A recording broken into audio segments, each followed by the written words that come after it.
A warm welcome to you all to Rockefeller Memorial Chapel. I'm Elizabeth Davenport, the new Dean of the Chapel. I'm very glad that you are assembled here in this glorious building to celebrate the spirit of the University of Chicago and the achievements of its alumni. Welcome, and may this day's activities evoke glad memories of the past and inspire you afresh for today and for all that is to come. Would you please rise for the awards procession?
Vice President of the Alumni Board of Governors and Chairman of the Alumni Board of Governors Awards Committee. It's my privilege to welcome you today to the 2009 Alumni Convocation. Alumni Weekend is an opportunity to take a few days out of our busy lives and gather to reflect on our past since we left campus with our degrees in hand. Today, the more than 2,400 alumni and friends who have returned to celebrate together represent 14 college classes in the Alumni Emeriti, as well as alumni from the divisions of humanities, physical science, social sciences, the medical and biological sciences, the Graham School of General Studies, the Harris School of Public Policy, the School of Social Service Administration, the Graduate School of Business, the Law School, the Divinity School, the Graduate Library School, and the laboratory schools. Although we're focusing today on awards made by the University Alumni Association, throughout the year, many of the individual divisions and schools present awards to their own graduates. These awards are listed on the back of your program. With me today are several members of the university community. You can find their names and degrees in the program also. We gathered here to honor those graduates and almost graduates whose contributions to our common life have been extraordinary. They've used their skills to better this university, their fields of expertise, and society. The medals and citations we give them are symbols of our admiration, our gratitude, and our esteem. This gathering would not be complete, however, without a tribute to those who are no longer with us. I ask Dean Elizabeth Davenport to lead us in remembering them.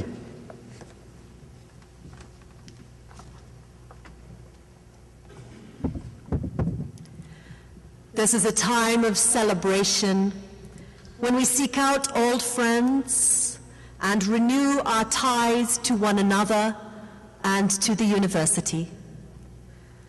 But at the same time, we feel deeply the absence of those of our number who are now gone from our midst.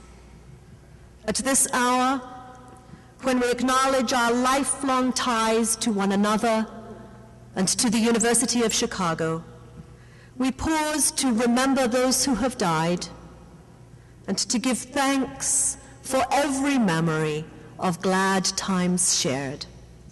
I invite you now to remember with me those who are no longer with us as we spend a moment in grateful silence.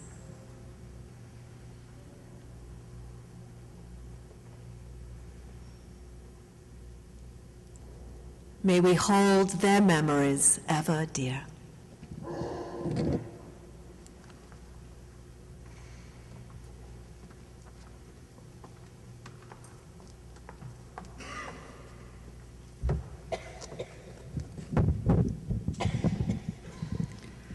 I am Katrina Vidal, and it is my pleasure this morning to present the Howell Murray Alumni Association medals.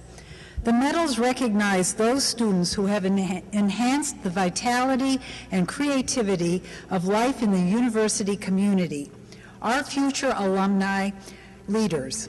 Will the Howell Murray student medalists please rise?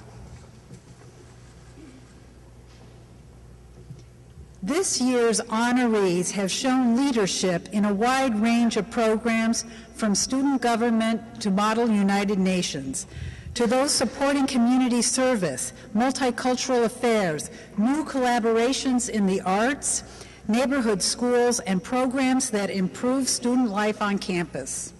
They have organized student cultural associations and founded musical groups. They have achieved high academic honors across every academic discipline and have excelled in athletics. They are swimmers, singers, resident advisors, fundraisers, tutors, advocates, writers, scholars, and leaders. They have served as mentors, inspired others, and worked to raise awareness of the issues that matter most to them. Through their energy, creativity, and drive to serve others, they have made a major impact on life in the college, and in doing so, they have reached out to the Chicago community and to the world. It is my honor to present you with the recipients of the Howell Murray Alumni Association Medal, all of them who are graduating members of the class of 2009. Their collective contributions have significantly improved the lives of those around them, both on our campus and in the community, and have set a high bar for future students who will follow them. Please hold your applause until all of the medalists have been announced. Ayodele Adesanya from Greenville, Illinois.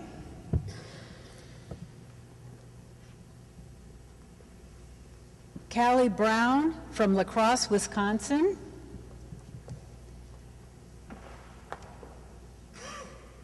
Remy Cozet from Baton Rouge, Louisiana.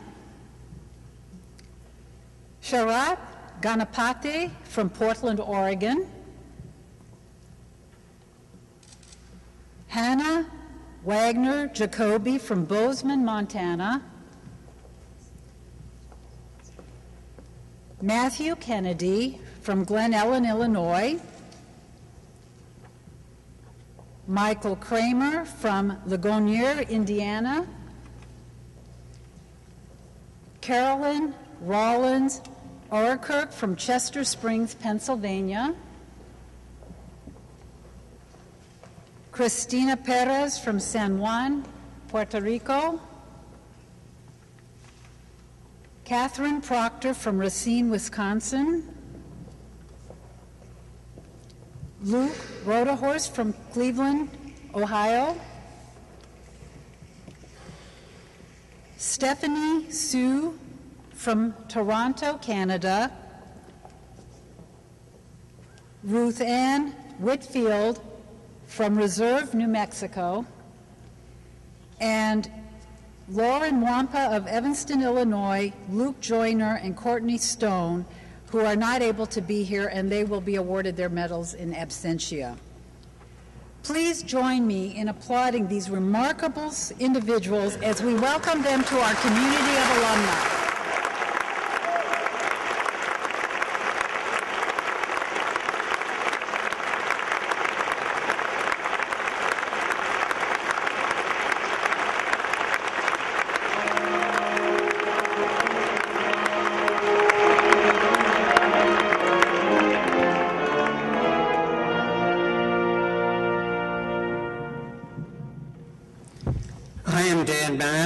In 1997, the Alumni Board of Governors instituted an award to honor members of the faculty who are exceptional in their ability to teach, to mentor, inspire, and support students, and make them ready to go out into the world.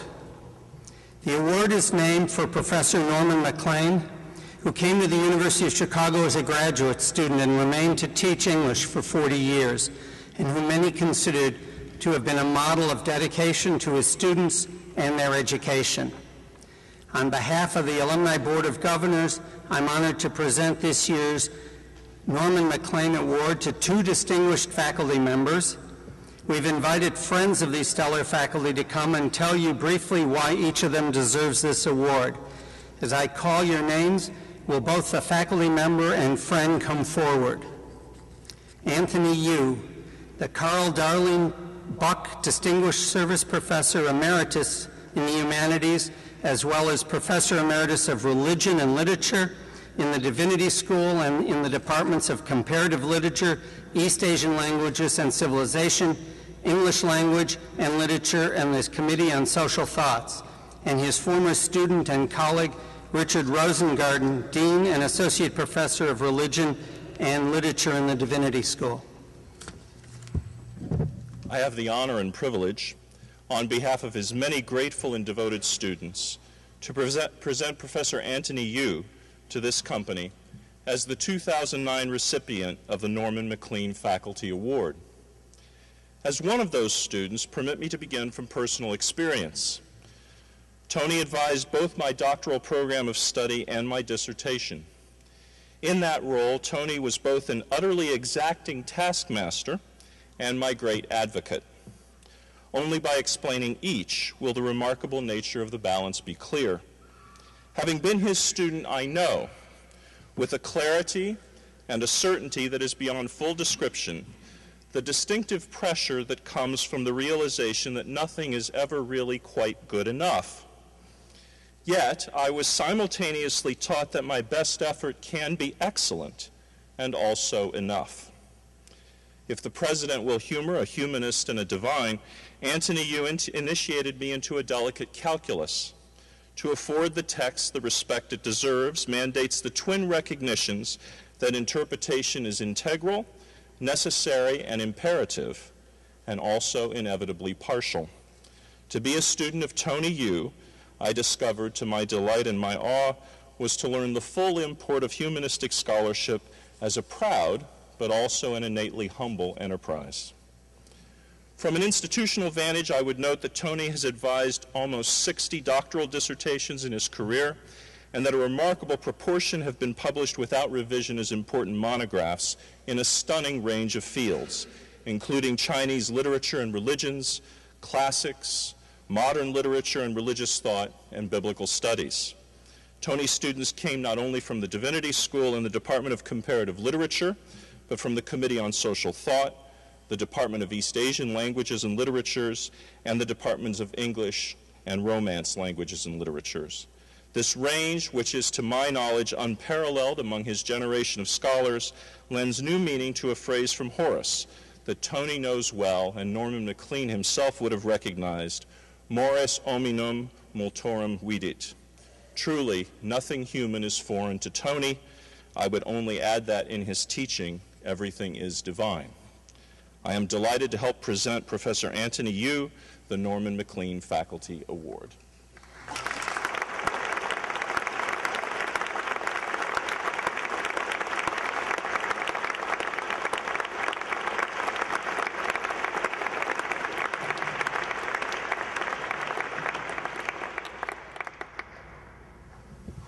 Our second awardee is Robert Ashenhurst, Professor Emeritus, Chicago Booth School of Business, and the presenter is Judith Stein, member of the Alumni Board of Governors. The Norman MacLean Award has a personal dimension for me, as nearly 50 years ago, I had the good fortune of taking my undergraduate course in Shakespeare from Norman MacLean himself. Today, I have the great honor of presenting the Norman MacLean Award to Bob Ashenhurst. Over the years, I've come to know Bob not as my professor, but as a parent of one of my students and as a musical talent. His contributions to musical theater on this campus, from Gilbert and Sullivan operettas to the faculty revels, are legendary, and his enthusiasm and energy engage everyone. When I planned my college reunion, our class voted on the faculty members we would most like to invite as a guest to our class dinner. It was Bob who received the invitation. Today, we are here to honor Bob's contributions to teaching and student life on this campus. When his colleagues and students sing his praises, a singular note repeats: Bob's generosity. We hear of his generosity as scholar, as a teacher, and his generosity of spirit. He is always there for others. In your program, you will read of Bob's pioneering teaching of computers to undergraduates, and how he served as the chair for the Committee on Information Systems, supervising the building of the first computer network on campus. In another important role, for 32 years, Bob served as University Marshal. In this capacity, he was responsible for ceremonial occasions right here in Rockefeller Chapel. I hope today's convocation meets with his approval. In support of this nomination, one of his former students wrote that Bob's teaching style exhibits great clarity, combined with patience and gentle persuasion, tempered with soft humor, and above all, tremendous concern for and commitment to all of his students. On behalf of his students, I present this award. Bob, please accept this token, this small token of gratitude from me and so many others who have been fortunate enough to be your students, colleagues, friends, and fans.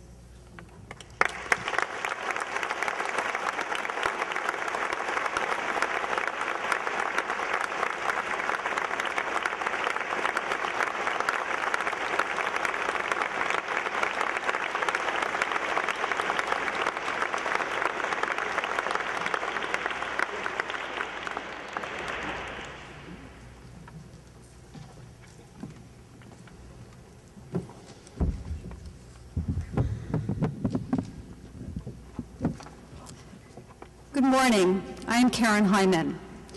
The Young Alumni Service Citation honors outstanding volunteer service to the university by an individual aged 35 years or younger. The award selection committee spent 9 months of research and review to choose from among the many worthy candidates nominated by alumni and other members of the university community. Each of today's winners of these and other awards has made significant contributions on several fronts. We are able here to present only a few highlights of their endeavors and invite you to read about their accomplishments in more detail in your program. I will read quotes from letters that explain how the individuals we honor today have served the university community. The 2009 Young Alumni Service Citations are awarded to Lee Kirschbaum, who acts as co-chair of his 10th college reunion, a resume reader for the Metcalf program, an organizer of local alumni events, chairman of the Alumni Schools Committee for Northern New Jersey, and a committee member of the New York-Chicago Society. In supporting his nomination, a friend wrote, "A commitment to serving the university is one of the most treasured characteristics of alumni. I believe Lee should be recognized for not only his commitment, but also for his efforts to get commitments from other alumni. Lee Kirschbaum is one of the key young alumni leading the way."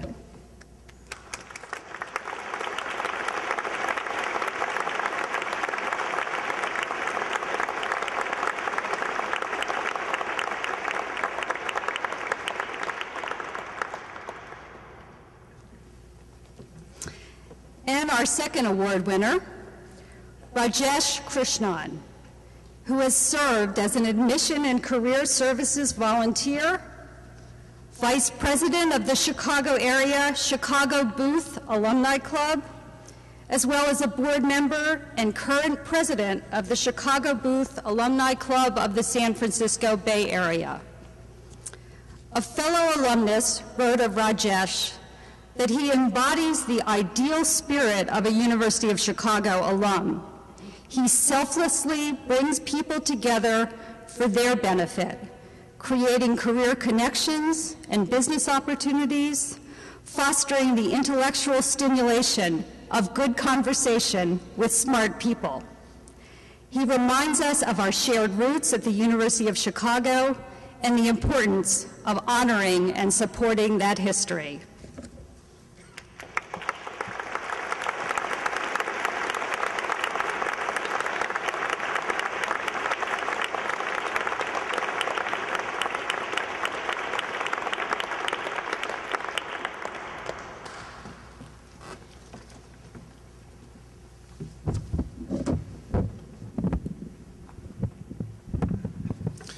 I'm Tim Child, Executive Director of the University of Chicago Alumni Association. The Alumni Association thrives because thousands of dedicated alumni volunteers are intensely committed to all that is distinctive and inimitable about Chicago.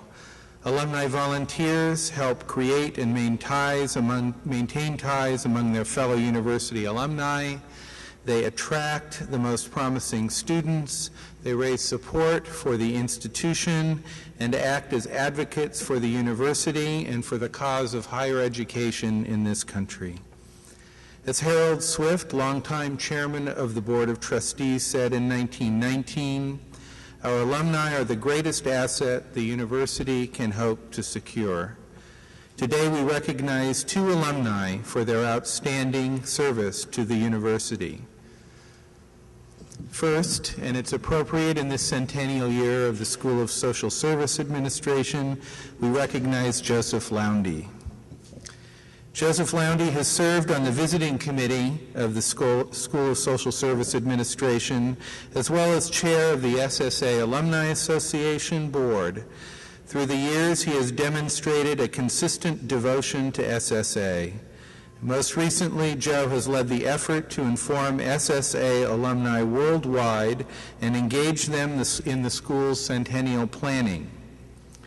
An admirer wrote, "In every meaningful way, through his volunteerism, advocacy, and personal philanthropy, Joe has demonstrated his deep and authentic commitment to the mission of the School of Social Service Administration, which is to work toward a more just and humane society through research, teaching, and service to the community."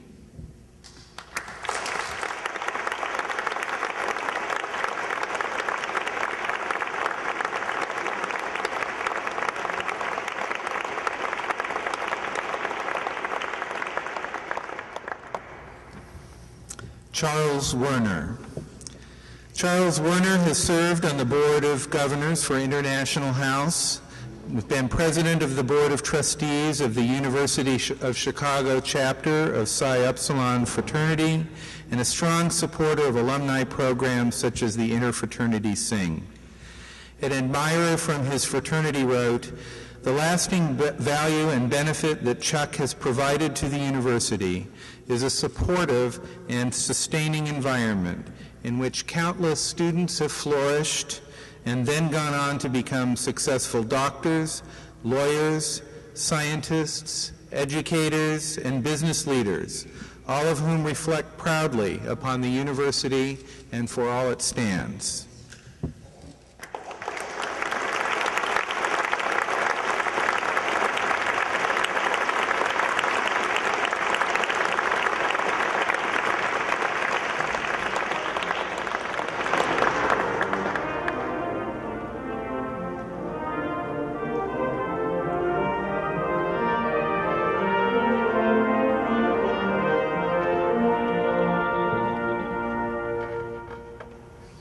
My name is John Davey.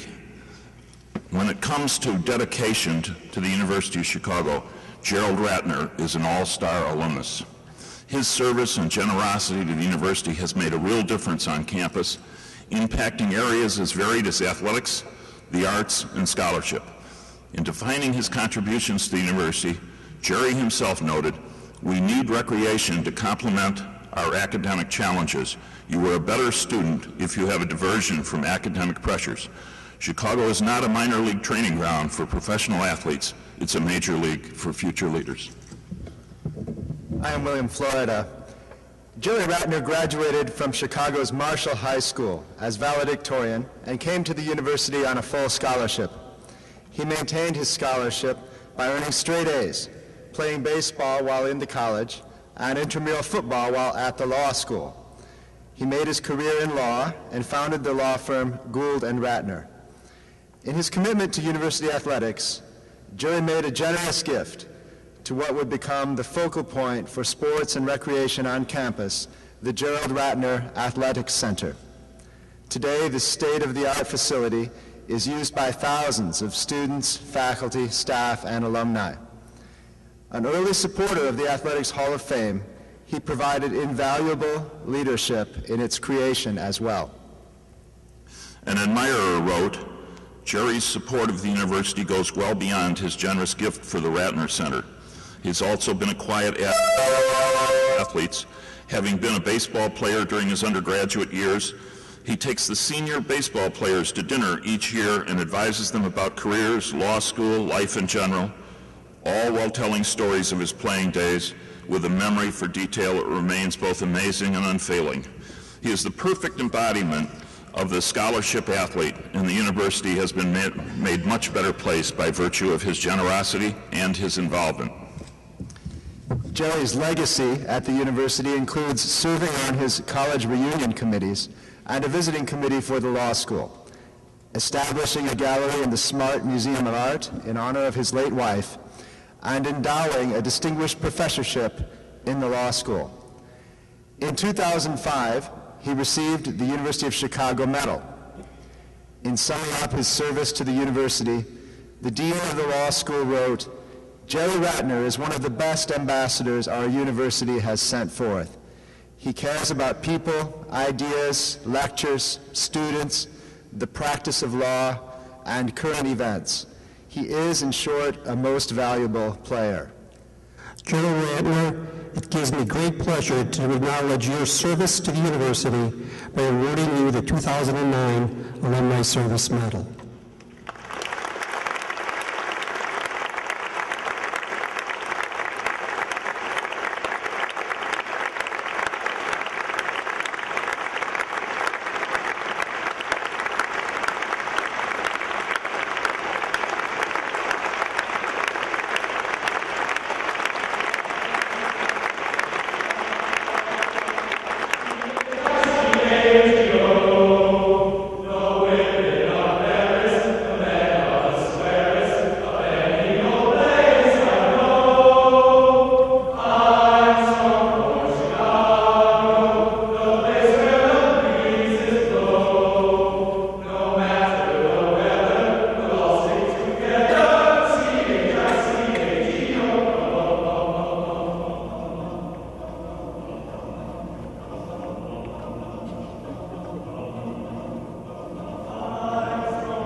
I am Eva Lichtenberg.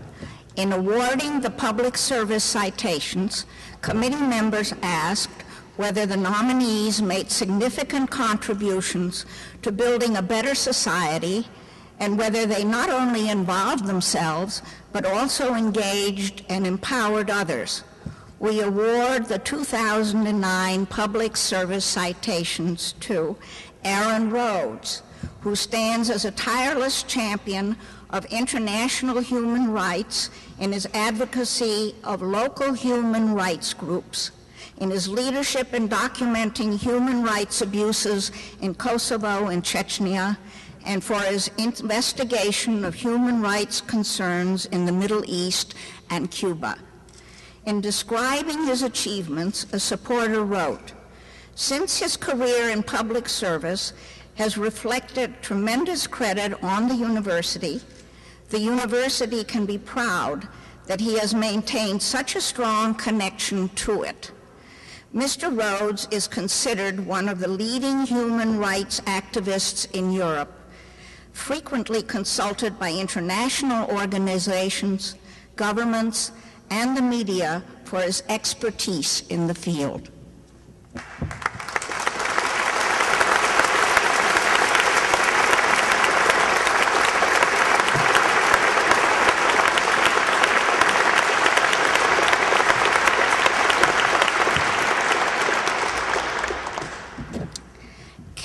Ruth Silver, an attorney and political representative who has devoted her public life and career to progressive causes, creating innovative ways to assist those most in need. An admirer sums up Carol's qualifications for the public service citation in her commitment to those marginalized by society, her courage to speak to power, and her tactics, strategy, and persuasion. As a young woman, she spurned comfort and defied leadership in her profession to work for the poor. Others who have been closer to Carol over the years will tell you that she has continued this commitment and courage.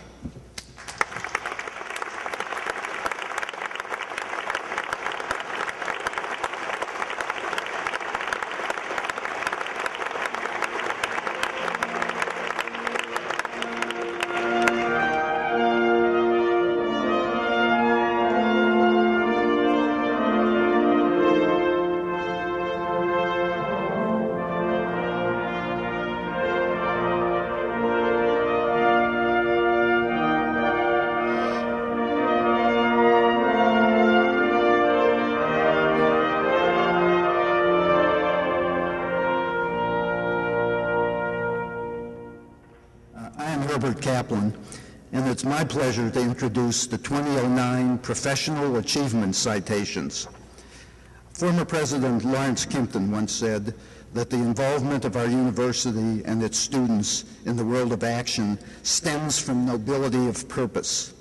He wrote, "It is no longer sufficient to be a spectator, an aloof scholar, a simple learner.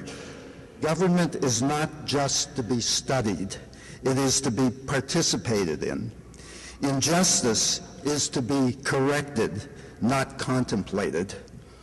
Learning for its own sake is meaningless unless it is put to work for some worthy social purpose." Today we honor two men, both professors, both of whom have made contributions in the fields of science and medicine. The words I will read about our winners, coming from those who best understand and recognize their accomplishments. The 2009 Professional Achievement Award honorees are Michael Editon, a professor at Johns Hopkins University who has crossed traditional disciplinary boundaries to pioneer scientific ideas, leading to major discoveries in cell biology and advancing ways we may better fight diseases. A supporter wrote, "Michael is driven by his curiosity, not by awards or accolades. Still, he's long overdue receiving credit for his remarkable contributions, essential to understanding how cells function in general, and in particular how the immune system is able to recognize and destroy cancer cells and cells infected with viruses."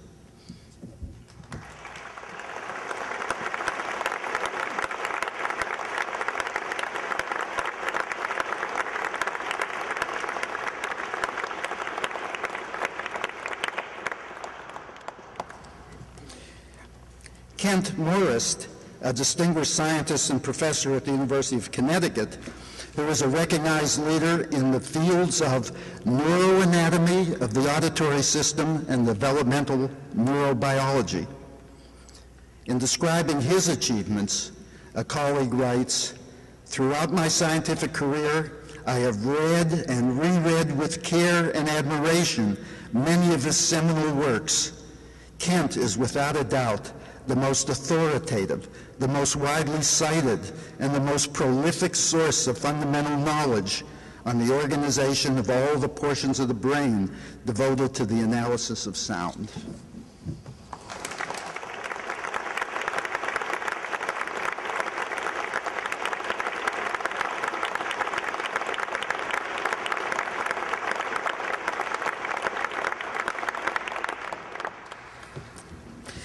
Now I would like to introduce to you the Dean of Humanities, Martha Roth, who will speak on behalf of our 2009 alumni medalist, Robert McCormick Adams.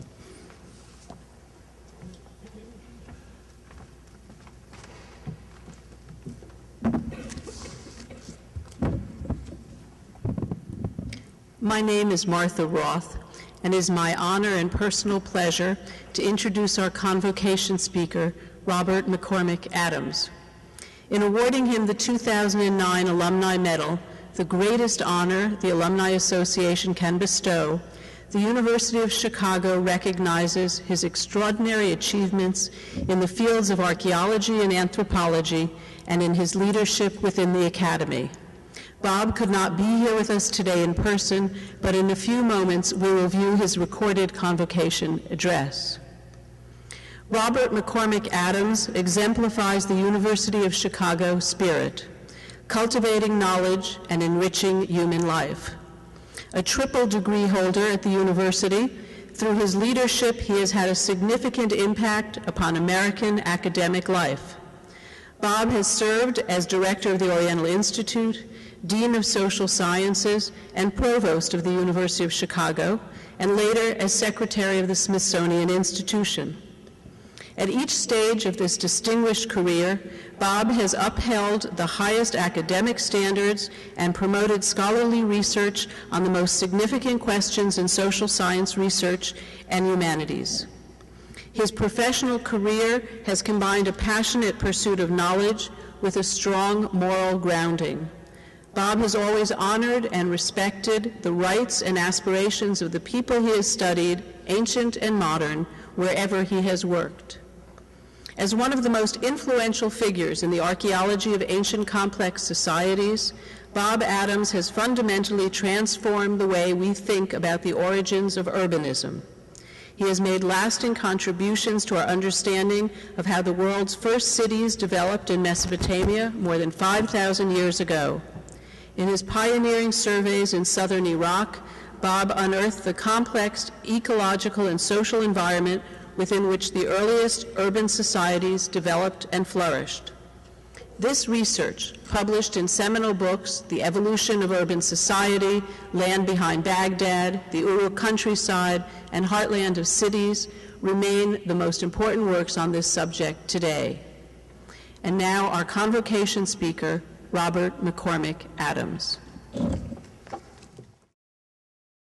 I must say I'm sorry not to be with those of you who are assembled in Rockefeller Chapel. I was certainly there for many commencements in all of my years around the university and on its administrative staff. Ruth and I were married in Rockefeller Chapel in 1953. It's a great church. It's a great building in a non-sectarian way. That is I think a distinguishing feature of the university. And I wish I were there with you. Yesterday, coming in by email, was a message from the provost of the university. Please join us for a discussion of the role of free speech on campus. We will explore issues related to creating and sustaining an environment that allows for open, rigorous, and intense intellectual inquiry and debate, while fostering civil discourse both on campus and in the classroom. I think it's exactly the kind of message that it's a pleasure to see emerge from the leadership of this university. It certainly colors what I thought I was doing here, what I thought I was receiving here, first as a student in the 1940s, coming back under the GI Bill, and then certainly throughout my long career of teaching and in fact also administrative responsibilities here. That we were an organic community, as it speaks of here in this memo, of faculty and students and staff. And I think I was conscious, even upon entering, or very soon thereafter, of the degree to which there was experimentation and discussion that crossed all disciplinary lines and all differences of age or distinction or whatever else might be spoken of in this respect. I thought I wanted to be a reporter, perhaps, and went off and worked in industry for a bit. And then an opportunity came to join an Oriental Institute expedition, as it turned out to be kind of a field superintendent in Iraqi Kurdistan. And while on that expedition, a great Norwegian anthropologist who was with us, Fred Barth, said to me when I was speculating about the future, "Bob, take a look at this life. This is a very constructive way to spend your life." And it was an experience that turned my mind immediately at that moment, and I've never regretted it since. My favorite time was on the edge of new knowledge as a professor, doing what I had to do and ought to do, and doing it well. And those were were glorious years, and they could have gone on forever if it were possible. But most things in this world don't go on forever, and now I'm looking forward from sort of deeper into the sunset. But in fact, I'm still much involved with research on some of the same themes that grow out of that, and we've now moved beyond the point of conducting the kinds of surveys on the ground that I was doing then.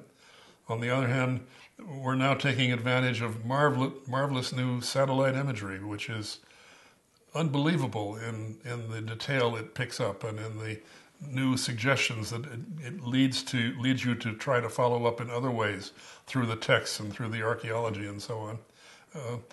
So it is still a field in which new knowledge is emerging, and I do hope that before very long it will come back and begin to take place in Iraq as well.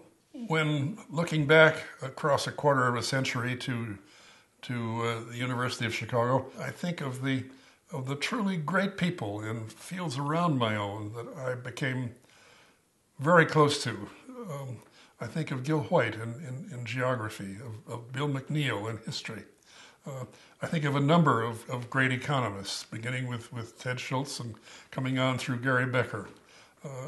I think of a whole set of individuals who have had a dominant influence in the world in their own field, and who I came to know directly and in conversation over a period of years. And I think that's what higher education has to be, and I think we do it very well. I think the great leadership that the university has had needs to receive some mention on my part. I think, of course, of great presidents. I think Ed Levy was a gigantic person. I think one should also go on to say that part of the university community that has been wonderful in its role are the university trustees, who have understood and worked with the leadership of the university at every point that I could ever see, and made this a truly organic community. And in that sense, I hope I'm up to the honor, but it certainly is an honor that I'm delighted to receive. It's a pleasure, Mr. Adams, to be able to give you the university's Alumni Medal. It's the University Alumni Association's highest award. It's gone to many distinguished people in the past, and we do this for you today in acknowledgement of your many contributions to the fields of archaeology and anthropology, for the leadership you brought to the university and to the Smithsonian Institute. It's a great honor to have it. It's a privilege. It's a pleasure, very great pleasure. It gives me great pleasure to introduce President Robert J. Zimmer for the induction of the Alumni Emeriti.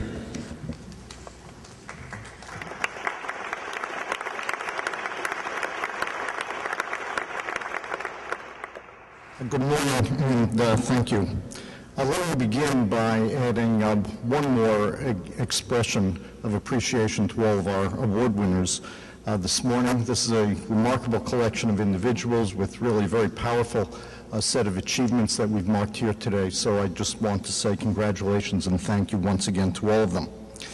Now, to all of you here, I want to add my welcome, say that we are just delighted that you're all back on campus for this particular event, but for the weekend more generally. We know that your lives are very busy, and we very much appreciate the recognition that your presence here today indicates, namely that the University of Chicago experience was an important part of your life, an important part in hopefully many different ways, and we hope an active and important part of your life today. So thank you very much for being here. Alumni reunions offer many things. They give you the opportunity to see old friends, renew acquaintances. One of the things I particularly like about them is that they're really wonderful moments for reflection dually on continuity and on change. And I just want to say one word about the University of Chicago with respect to continuity and change. There are features of the University of Chicago that are very much the same as when you were students here. And the important part of that statement is that There are people here who graduated very recently and people who graduated half a century ago and more. And so there is something common about the University of Chicago that spans all of these ages, and this, of course, is the underlying and enduring values that we have centered around open, rigorous, and intense inquiry. This is an institution that is devoted to inquiry at its most rigorous level, the most intense level, and the most open level of argument, ongoing debate, ongoing questioning, and taking nothing in the way of assumptions for granted. This has been an underlying theme of the university since its origins. It's an underlying theme while you were here. It's an underlying theme today, and it's very important that all of us maintain this as an enduring value for the future. The way in which these enduring values are manifest, of course, does change. So if you take the most recent alums, who I think recognize very clearly those set of values, and you take alums who were here half a century ago, and in fact just about any place in between, the particular way in which that was manifest you will see as different. They're not all identical, and this type of change will continue. So for many of you, you see the change most evident in the way the physical campus has evolved. The ambient support that we provide for students and for faculty in many different ways, in addition to education, strictly educational and academic ways, has evolved. The ambient societal context has changed. Modes of inquiry have evolved. So there are lots of things that have evolved inside the umbrella of the enduring values that the university has. And I think we can really safely say that the university indeed continues to evolve and, in fact, to my mind, really become better and better able to support the work of its faculty and students while maintaining its focus on its enduring values. Now, while we're really recognizing all of you here and appreciating all of you here, we do have a special recognition for the 50th reunion class who graduated in 1959. Now, by the time you're 50 years beyond college graduation, you've done a lot, and a lot's happened in your life. You like to think more of it that you've been able to generate than just happened to you, but there's probably a bit of both. But we are particularly grateful for your participation here as alumni this weekend and the statement that you are making through your participation of the importance of the University of Chicago to the general sweep of your life. Now, you were students here in the mid-1950s, and it's just recent events have made the mid and late 1950s particularly interesting focus around the notion of continuity and change, because as you well remember, the late 1950s were a period in which the rumblings of positive change in the domain of the civil rights movement was really beginning to be heard. It's, of course, a movement that took much more powerful form in the subsequent decade, but of course we've really seen the legacy of that movement very recently with in a real watershed moment for this country in the election as President of the United States of a former University of Chicago law professor. So I am now pleased to induct the 50th reunion class into the Alumni Emeriti of the university. And if you would, I'd just ask you to stand, the 50th reunion class, to stand for a moment. Let everybody see just how.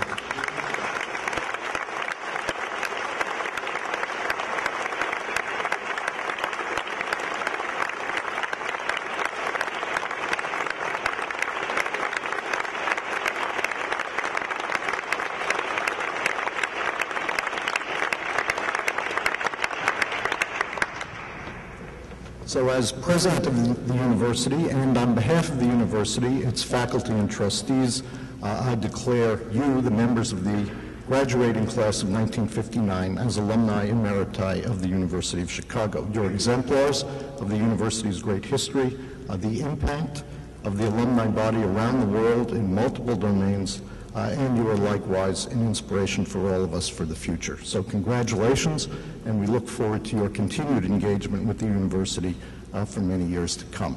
And I just ask us to salute one more time our newest Alumni Emeriti.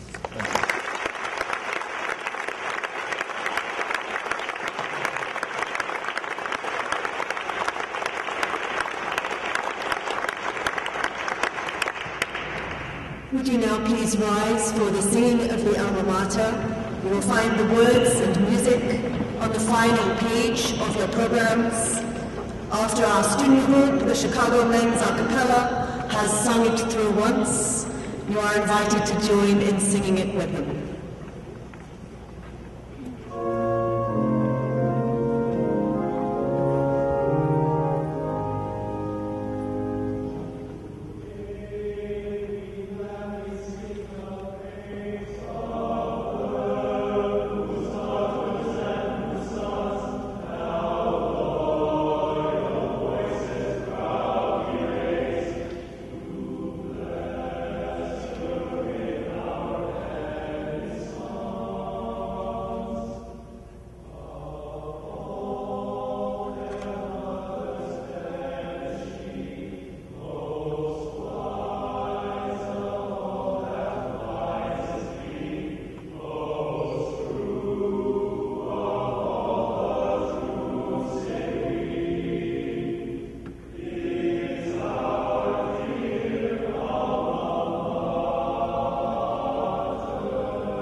Addressing the graduates of the University of Chicago on June 11th, 1960, President Lawrence Kimpton said, "A great university is forever young. Our university has perpetual youth because she is always standing on the frontiers of new knowledge, flushed with the spirit of adventurous inquiry. Our final debt to our alma mater can be discharged by forever remaining like her, young at heart, adventurous in spirit, inquisitive in mind. May you go forth from this place manifesting these things today with abandon and joy. Let the celebration continue."